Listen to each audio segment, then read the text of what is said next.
ভাই এই যে ওই যে পড়াবে প্রত্যেকটা পাস হয়ে গেছে।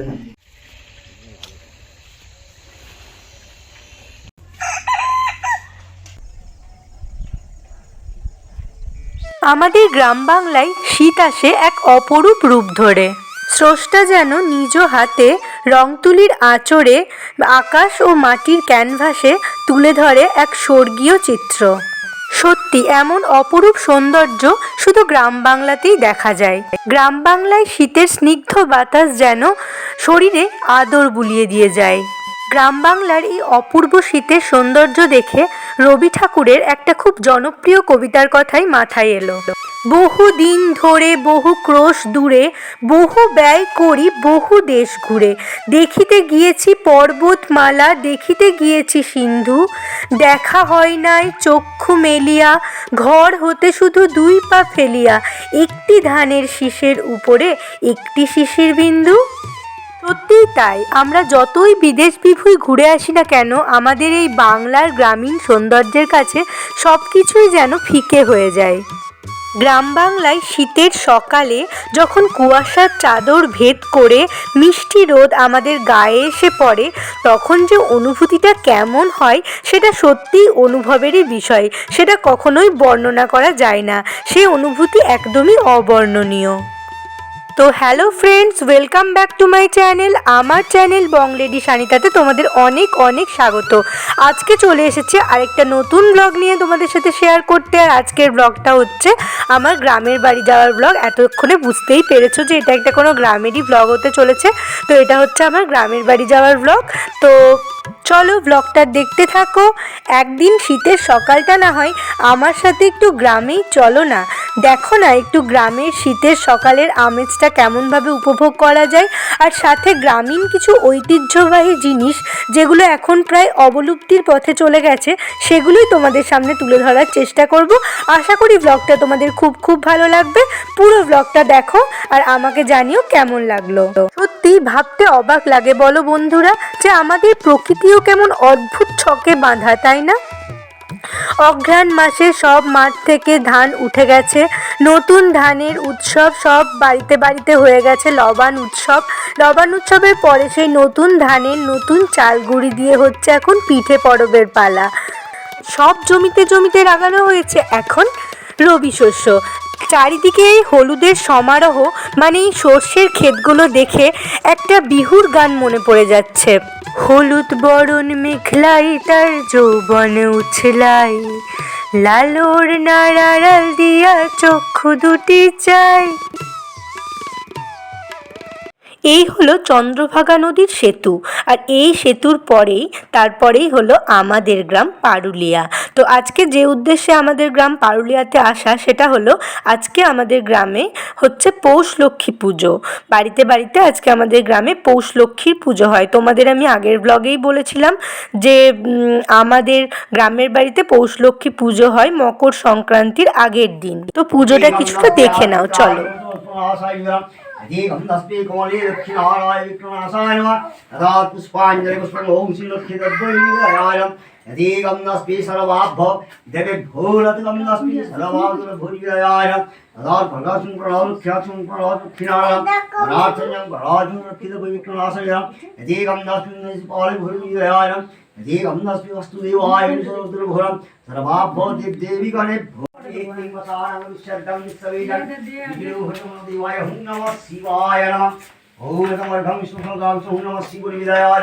ओम कलभ्रम कड़कोमुखिलम जयो दुर्गां जक्षं ह्रीं श्रीं ओं जय दुर्गा वै नमः। ओम वासखो मालिकं भोजन श्रेणीवज्जत्वसमनमस्तु ओं श्रीं लक्ष्मीदेव्यै नमः। गन्धां श्री लक्ष्मीदेव्यै नमः। पुष्पां श्री लक्ष्मीदेव्यै नमः। दिवशिकां लक्ष्मीदेव्यै नमः। सिंह आभरणं ओं श्री लक्ष्मीदेव्यै नमः। यतीकं नमस्ते ओं अन्नपूर्णाय नमः। यतीकं नमस्तेन्द्रादिदहदिकपाले भो नमः। यतीकं नमस्ते कल्लादिसमाविद्या भो नमः। ইনারাই হলেন আমাদের উৎস, যাদের থেকে আমাদের সৃষ্টি, অর্থাৎ আমাদের ঠাকুরদা আর ঠাকুমা। তাদেরই ছবি দেখে নাও তোমরা। এদিগন্ধস্মি খলকরাবিষ্ণুমুখিনারাচমণীয়াং অনাশিষ্পাঞ্চুলক্ষিতবৈনিদয়ায় এদি খরমাংস্থলতনম তারপরে আমরা প্রসাদ গ্রহণ করলাম, আর প্রসাদ গ্রহণ করার পর সবাই মিলে একটু গল্প করে তারপরে গেছিলাম মন্দিরে প্রণাম করে এসে তারপর গেছিলাম গ্রাম ঘুরতে। তো সেই ভিডিওই তোমাদের সাথে শেয়ার করব, চলো দেখতে থাকো। এবার দেখো আমার পুচকি ভাইজি দীপ্তার কাণ্ড কারখানা। চাটনি খাবে নাকি? খাবে না?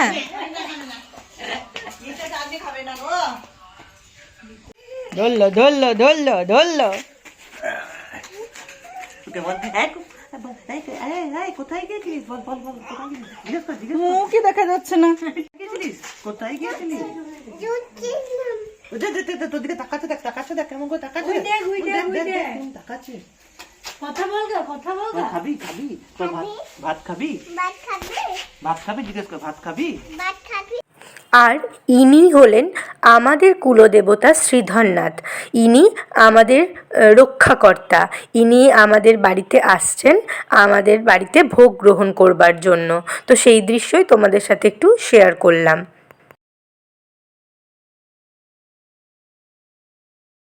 এদিকে দেখো আমাদের দীপ্তারানীর আলু পোস্ত খেতে মন হয়েছে।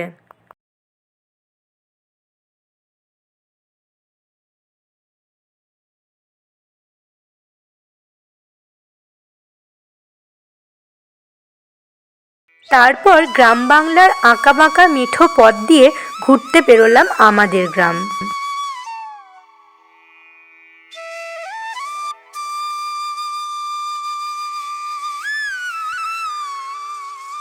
গ্রামের এই প্রাকৃতিক দৃশ্য কবি জীবনানন্দ দাশের একটা কবিতাকেই মাথায় এনে দেয়।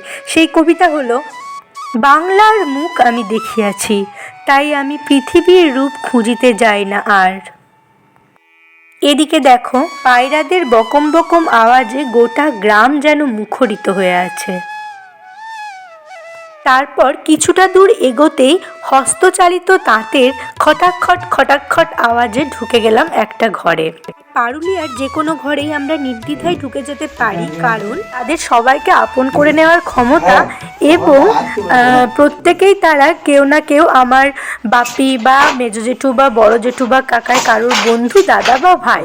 তো প্রত্যেকেই আমাদের চেনা।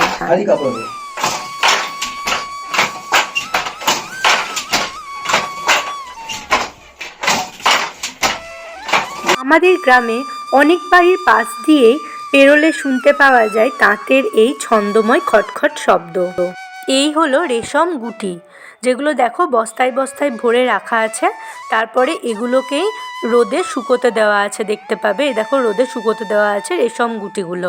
তো রোদে শুকিয়ে যাওয়ার পরে তারপরে এই যে এই গুটিগুলো রোদে শুকানোর পর তারপরে এগুলোকে সেদ্ধ করা হয়। ভিতর থেকে এই পোকাটা বের হয়, এই পোকাটা ফেলে দিয়ে তারপরে সেই সেদ্ধ যে গুটিটা সেখান থেকেই কিন্তু সুতো বার করা হয়, এবং সেখান থেকে সুতো বার করে দেখো সুতো পাকানো হচ্ছে। এই যে এটা সেদ্ধ করা ওই রেশম গুটিগুলো, যেখান থেকে এই পোকাটাকে বার করে দেওয়া হয়েছে, ফেলে দেওয়া হয়েছে, তারপরে এই সুতোগুলো কিন্তু পাকানো হচ্ছে। দেখো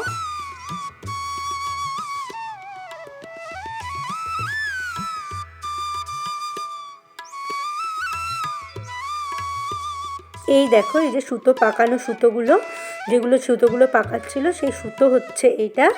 এবারে সুতোগুলোকে তাঁতে বোনা হবে। তো দেখো এই সুতো এবার হচ্ছে এই যে তাঁতে বোনা হচ্ছে সুতোগুলোকে।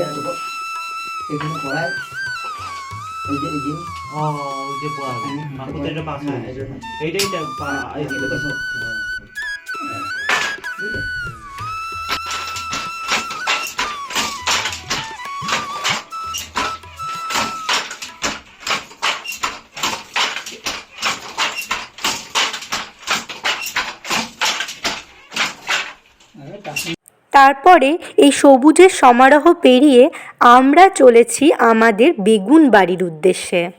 আর যাওয়ার পথে দেখলাম কত আলু চাষ হয়েছে, দেখে চোখ জুড়িয়ে যাচ্ছে। চারিদিকে সবুজ আর সবুজ, আর কোথাও হলুদ আর হলুদ। আর এই হলো আমাদের বেগুন বাড়ি, যেখানে প্রচুর বেগুন গাছ লাগানো হয়েছে এবং প্রচুর বেগুন হয়েছে।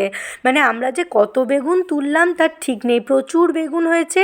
আর মানে এত মিষ্টি হয় এই বেগুনগুলো, এই বেগুনের টেস্ট মানে পেলে আর অন্য বেগুন খেতে ইচ্ছাই করবে না। এই দেখো কত বেগুন হয়েছে, আর বেগুনের ফুলগুলো এত সুন্দর দেখতে, বেগনি বেগনি কালারের ফুলগুলোও দেখে মন জুড়িয়ে যাচ্ছিল। তো এই বেগুন বাড়িতে এসে আমরা মানে বেগুনের মধ্যে যেন হারিয়ে গেছিলাম, এত দারুণ দারুণ বেগুন, আর এই বেগুনের স্বাদ আহা অপূর্ব। তো তারপরে আমরা নিজেরা একটুখানি বেগুন তুলছিলাম আর কি, মানে ওই কাকুটাকে বললাম আমাদেরকে একটু তুলতে দাও বেগুন। তো আমরা একটু বেগুন তুলে নিচ্ছিলাম এবং সেগুলো নিয়ে আমরা মানে বেজায় আনন্দ হচ্ছিল, মানে নিজের হাতে একটা বেগুন তুলে সেটা নিয়ে আসা এবং সেটা এনে বাড়িতে খাওয়া, মানে এর আলাদাই আনন্দ। দূরে যে তাল গাছে ঘেরা পুকুরটা দেখতে পাচ্ছ, ওই পুকুরটা খুবই সুন্দর এবং এরকম পুরো তাল গাছে ঘেরা পুকুরটা। আর এরকমভাবেই সন্ধে নেমে এলো গ্রামের বুকে, আর আমাদেরও হয়ে গেল ঠাকুরকে শীতল দেওয়ার সময়। তো কাজল কাকু চলে এলো ঠাকুরকে শীতল দিতে, এবার ঠাকুরকে শীতল দেবে, সন্ধে দেবে, তারপরে আমরা আবার রওনা দেব বাড়ির উদ্দেশ্যে। এবং আজ আবার যেহেতু পৌষ সংক্রান্তির আগের দিন, তাই জন্য আজ আমার শ্বশুরবাড়িতে আছে পৌষ আগলানো, তো সেটারই অনুষ্ঠানটা এবার হবে আর কি, মানে বাড়ি এসে ফিরে পৌষ আগলানোটা তোমাদেরকে দেখাবো।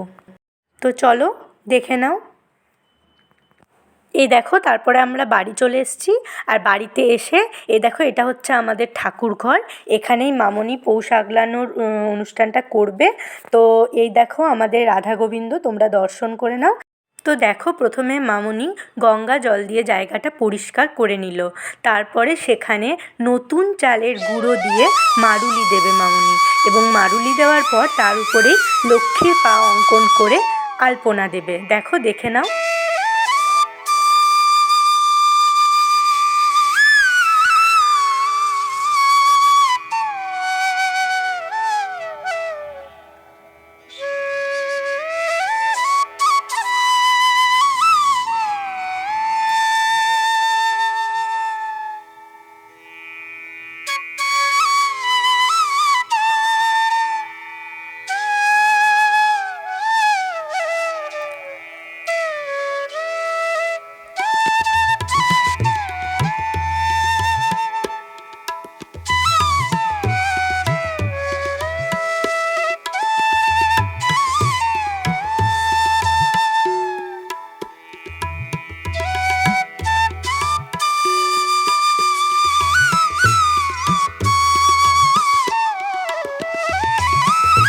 তারপর দেবে কিছুটা নতুন ধান।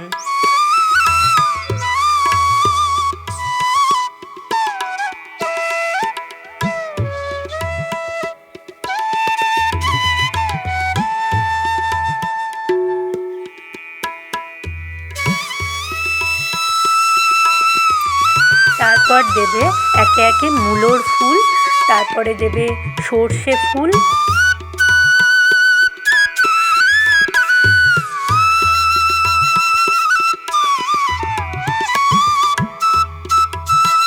তারপরে দিচ্ছে শিম ফুল। এইগুলো কিন্তু মা লক্ষ্মীর খুব প্রিয় ফুল। আমি তো জানি ছোট থেকে যে সর্ষে ফুল মা লক্ষ্মীর খুবই প্রিয়। তারপরে একটু গাঁদা ফুল দিয়ে এমনি পুজো করে দিচ্ছে। আসলে এটাই হচ্ছে আমাদের পৌষ লক্ষ্মী তৈরি করা হচ্ছে, এই পৌষটাকে আমাদের আগলানো হবে।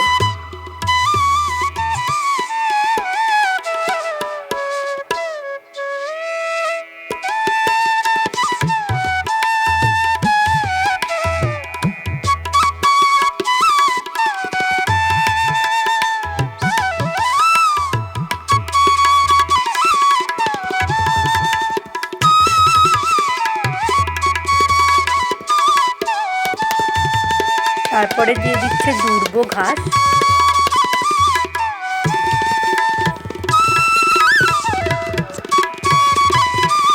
তারপরে দিয়ে দিচ্ছে এটা হচ্ছে, এটাকে বলে ভাজা পোড়া, মানে এর মধ্যে চাল ভাজা, চিড়ে ভাজা, মুড়ি ভাজা, বাদাম ভাজা, ছোলা ভাজা, তিলের ছাই সব কিছু থাকে।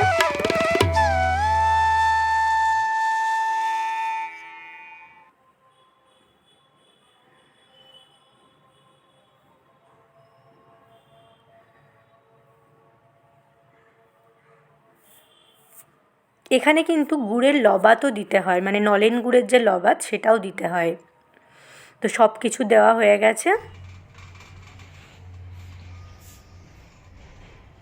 পৌষ মাস লক্ষ্মী মাস না যায়ও ছাড়িয়ে ছেলে পুলেকে ভাত দিও উডারো পুরিয়া। পৌষ মাস লক্ষ্মী মাস না যায়ও ছাড়িয়া ছেলে পুলেকে ভাত দিও উডারো পুরিয়া। পৌষ মাস লক্ষ্মী মাস না যায়ও ছাড়িয়া ছেলে পুলেকে ভাত দিও উডারো পুরিয়া। পৌষ রে পৌষ বড় ঘরের মেঝেতে চুপ করে বস। পৌষ রে পৌষ বড় ঘরের মেঝেতে চুপটি করে বস। পৌষ রে পৌষ বড় ঘরের মেঝেতে চুপটি করে বস। আজ থাকো মা তুমি যে গো চাউরি গলায় দিয়ে, কাল তোমাকে খুলে দেবো দুধ গঙ্গা জল দিয়ে। আজ থাকো মা তুমি যে গো চাউরি গলায় দিয়ে, কাল তোমাকে খুলে দেবো দুধ গঙ্গা জল দিয়ে। আজ থাকো মা তুমি যে গো চাউরি গলায় দিয়ে, কাল তোমাকে খুলে দেবো দুধ গঙ্গা জল দিয়ে।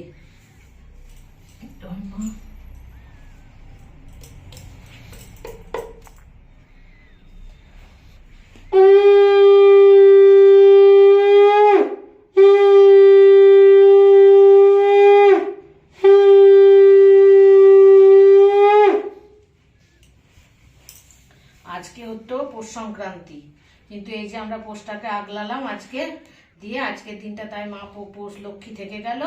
কাল তার জন্য কালকে হবে পৌষ সংক্রান্তি, পৌষ হবে পয়লা মাঘ, নইলে কালকেই আজকেই চলে যাওয়ার দিন। সেটা আজকে আমরা পৌষ আগলে রাখলাম, পৌষকে আগলালাম।